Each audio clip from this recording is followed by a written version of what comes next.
Hi, Dave. Hey, Sophie, how's it going? Good. You? Everything's good here. Just woke up, got my morning coffee. It's a sunny day here in Tbilisi, so life Oh, is good. very nice. So if all of you guys remember, Dave Andersson had joined us on our 38th podcast of 360 Art Drops with a Z. And today he's gonna discuss with us his new releases that are coming up. Yeah, yeah. All right, so yeah, I got Cascade Highway Alpenglow mix coming out this weekend here, November 17th. It's a deep slash progressive trance remix of an old tune that I actually wrote with a Finnish friend back in 2012 when I had just come back from Georgia the first time I was living and working over there. I'd been driving to and from some DJ gigs right after I got back from Georgia across the North Cascades Highway in Washington State because where I lived was on the west side of the state, and my DJ gigs were in Spokane over on the east end of the state. And so I would just get friends who would wanted to come along to gigs, and we'd all pile into the van and drive across the mountains because it wasn't maybe the shortest, but it was the most scenic drive that you could take to go to those gigs. Oh, And I very just got nice. this idea. What? You, very nice. So you were saying you just got. Oh, Yeah. So I had some DJ gigs over on the east side of the state, and the highway is like it opened in the 1970s. It was like the first like cross mountain highway that far north in the U.S. And yeah, it's super scenic. It's like driving through Svaneti here in Georgia, or like driving through the Alps in Switzerland. So really scenic views, really epic and majestic. And I was talking with a buddy over in Finland about it, and we were discussing, the adventure and all that. And he was like, "Hey, I got this MIDI for a song. It's pretty epic. I think it might fit the vibe of what you were doing. Want to see if we can do something with it?" So I loaded it up and I was like, "Hey, yeah, I totally hear something in this." I tweaked it a little bit, and suddenly, like a couple weeks later, we had two finished versions of the song. His version that was like heavier on some dubstep sounds and influences, and so inside a old school trance kind of track, and then I had a uh-huh. more anthem trance kind of version that I did with also like some dubstep breaks and stuff in it, and some cinematic like trailer voices in it, and some acoustic guitars. And so we actually got that signed almost right away to a major label Oh, and got nice. some really good support on it. Yeah, got some really good support on that then. And then over the years, I've been kind of poking it, doing a couple new versions of it that are cleaner, fatter, and more epic. Uh-huh. And I actually got an idea for a new kind of version of the song a few years ago and released an old version of it back in 2019. But I decided to redo the whole thing and start it over from scratch and make it nicer and cleaner sounding. Uh-huh. That's what's coming out this weekend. Is It's a deep and progressive version of this 2012 song because there's actually kind of a neat backstory to this version and this style of trance I've been making lately, the Alpenglow style stuff. So I was up hiking in the mountains in the beginning of 2018. A friend from the Netherlands came to visit me and see the mountains and say hi and all that and explore Washington State a bit. Uh-huh. So we went up to the Ross Lake, Ross Dam area, and it was like a January afternoon. It was kind of cold, kind of drizzly, not drizzly, kind of snowy, really cloudy and mysterious. And Uh-huh. he'd never been in a place like this, so it was totally for him. And we were walking down the trail towards the Ross Dam, and we stopped at this overlook spot that's overlooking like the lakes, and it's like way deep in the mountains, and there's hydroelectric dams scattered across the river areas up there for powering Seattle and all that. And as we Uh-huh. were standing on this overlook by it's some kind of an equipment shack that's on a hillside overlooking like some of the dams in the mountains. Um, we heard this like weird, like quiet beeping coming out in the distance. It was like really loud, and it would just come in these like slow pulses every so often. And I think it was just an alarm from one of the dams, Uh-huh. but I was like immediately started deconstructing how that sound was being generated in my head, and I was trying to see if I could figure out how to replicate it in my music software. And I was thinking, this would be kind of a cool atmosphere to work into some songs, like some kind of a deep song that's about like being up in the mountains, like this electronic sound of the dams up here in the deep mountains. And so I just kind of filed that idea away for a later use. And then I was watching an ASMR video by the Gentle Whispering ASMR channel. Uh-huh. And this guy was over in the Sequoia, Kings Canyon, like national parks and Yosemite, and talking about the red glowing on the rocks at sundown. Uh-huh. And I was and in the and down in the comments to that, because it was really cool scenery, and she was just describing it. She wasn't calling it by its name. I just said down in the comments, oh yeah, that red glowing on the rocks, that's called alpenglow. It's like a whole thing up here in Washington. And she responded to my comment saying, oh, that's super cool. I didn't know about the name for that. That's a really cool name. Then I thought alpenglow. And then Yeah. my brain just kind of put these two different things together of the electronic sound I heard from the dam up in the mountains. Alpenglow is like this gentle, warm kind of visual atmosphere that tied that together. And then I just started experimenting with doing a deep version of Cascade Highway that was like 128 beats per minute, more like a house or a deep house kind of track with a groovy bass line and like more of an atmospheric feel to it and a dreamy feel to it than kind of the hard driving anthem version that the old original version was. Uh-huh. And then like a week later, the original version of Cascade Highway Alpenglow just kind of came out. And I poked around a little bit at it and released a version of it the next year in early 2019. And then over the pandemic, the release just kind of sat there on Spotify, just kind of not really doing a whole lot. But this past year, I started learning new production techniques, and because I've been doing a lot of sound design work, like we talked about in our last interview with my sound design business, I've learned a lot of new techniques for writing music and for making music sound cleaner and punchier and all that. And so I thought, I could do this track better. So Uh-huh. I pulled it down off Spotify, like pulled it down off of everywhere, went back to work and like came up with this new version that borrows a few ideas from like deep techno and this new melodic techno kind of movement that's been taken off. Kept all Okay. the ideas original, and then I shortened the track down to make it a little more radio friendly. And then suddenly, blam! This just came out, and I've been getting a good response to it from other artists and from other like engineers and other people that have heard the version as kind of like a secret thing. Uh-huh. And I was like, I got it released here. So I scheduled it to come out while I was in Georgia again. And I thought this would be kind of an appropriate tie-in since the original version I wrote right after I came back from Georgia. And the new version is coming out here like while I'm in Georgia. And I thought that that'd be kind of a fun tie-in together and kind of like connect these two like different periods of time separated by over a decade.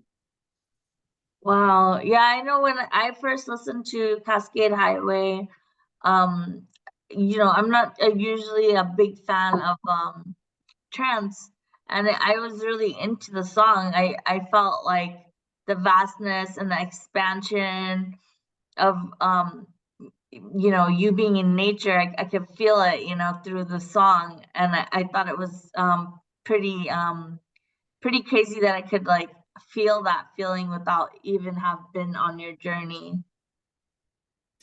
Yeah, I wanted the original version when I did it, I wanted to capture the feeling of like driving at like 100 kilometers per hour down the winding mountain roads there, get that high energy, high octane feeling.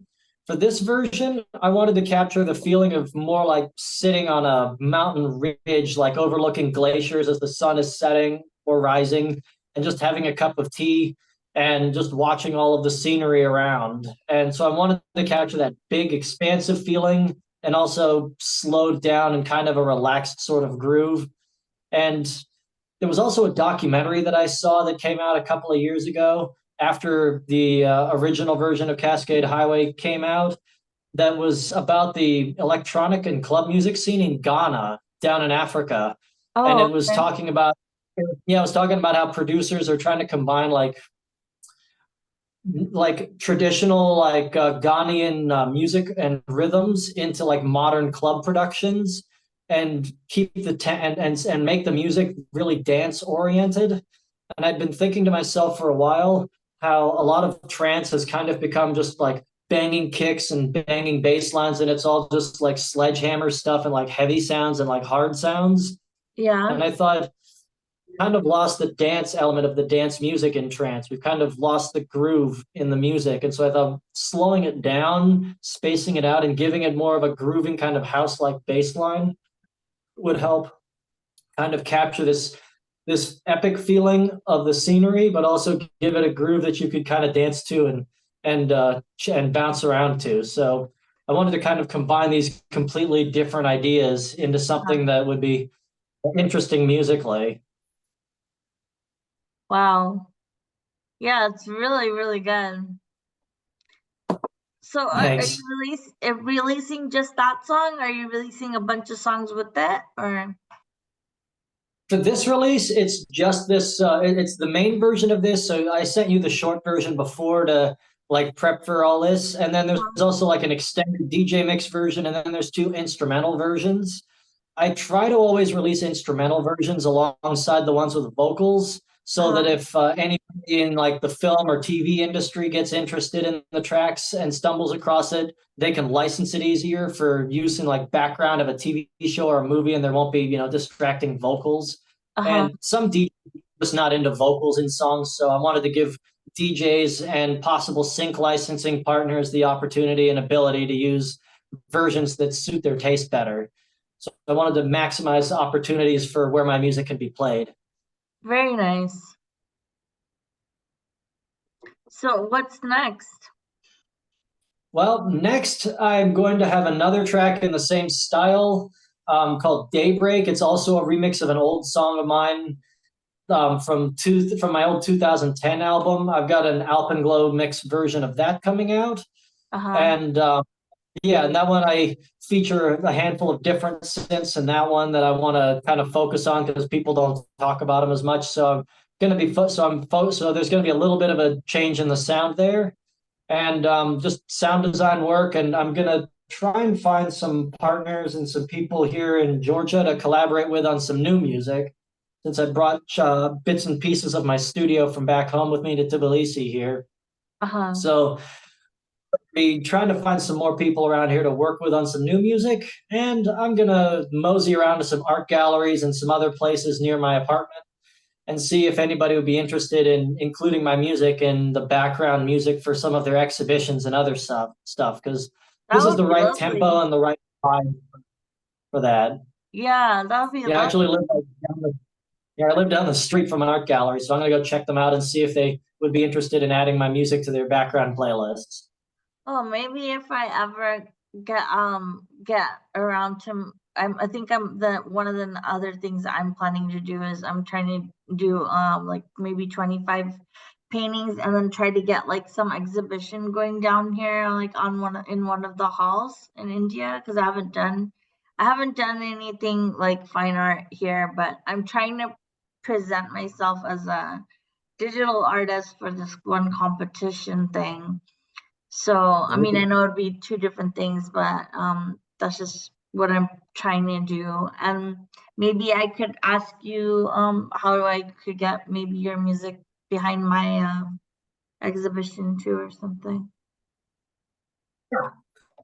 Yeah, and actually, as I get more of these this style of track out, and I'm going to be doing a lot of remixes and a lot of versions of tracks in this style, I can actually like send you a playlist with all of those so that you can pull those, or I can send you the actual tracks so you can include those as like a background sort of loop thing.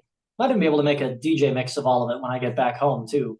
Okay, it's gonna take me a minute, but I'll definitely consult you when I'm at that place. So I wanted to also Yeah. ask you, like, what do you think of the current state of our art and musical landscape as you know AIs come out and copywriting and all these sort of issues. You said that you would explain to us like over the last many years that you've been thinking about this, how things have changed. And I was wondering if you could kind of, lead us artists and musicians through your mental journey of how your thoughts have come about and what actions we can do to what actions that can be taken to prevent any sort of issues? Yeah, so I mean, it really varies based on what country you live in, sometimes what state, but definitely what country you live in. You should definitely, when you live in the United States, at least, whenever you create something, it's automatically granted copyright by the US Copyright Board and the US government. So you can formally register things as like an extra aside and get a little extra protection, but it doesn't really add too much there other than just a piece of paper that says it's copyrighted. And I actually ran into an issue involving this a few weeks ago back in the U.S. when I was designing sound sets for my business. Somebody apparently had been buying my products and then posting them up for free on some piracy sites. Oh, And what the yeah, and the hell? piracy site actually have sections on their website that said DMCA. If you're a copyright holder and you have an issue with anything on our site, contact us and fill in this information. And so I had to go product by product because they had like 14 of my products like posted on there. Like somebody spent a lot of money to make my stuff available for free. But It's awful. yeah, yeah, but and I was afraid that they might not take it down because I had not registered my products officially with the government, with the Copyright Office. But because the U.S. government automatically grants copyright for anything created, um, my products were automatically granted this copyright. So I did have the legal protection there. So I contacted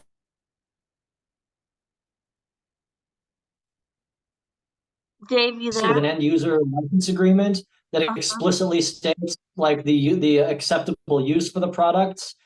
And it straight up says like no unauthorized copying, distribution, or sale of our product is permitted under any circumstances, like totally forbidden. So I sent like a PDF of that document that's included with everything that I make over to them, and they actually complied with my takedown requests and took down everything. Very good. So yeah, so if you live in the United States, you've got some protection for copyright automatically granted by the government. Whatever other countries that all of you out there might be in, investigate the laws in your different countries, and if you need to, register your products so that way you have protection. And in case somebody steals something of yours, AI or an actual person, make sure that you're protected either by paying for and filing the paperwork or that your government covers you so that you have someone like protecting your back when you go to court over it if you need to. And most of these piracy sites don't really want to go to that kind of trouble because especially in the US, like the US government getting involved is a bigger headache than they want to deal with. Right. And yeah, I haven't done any official registration for my music, but I kind of do want to go and do that, or at least register my individual works with like Nielsen and some of these other places, so that way I have an easier time collecting streaming royalties and any other potential sync licensing royalties. When there's more than thousands of pieces of art that you have, like for me, hey, it got cut So off. we get the first half there. Yeah, we did. I was just saying, when you have like thousands and thousands of pieces of art, like how I do, like digital or fine arts, there's just a lot of art. And so to license each piece of individual art would just like I don't know how much effort, you know what I mean? Like I'm kind of like and then,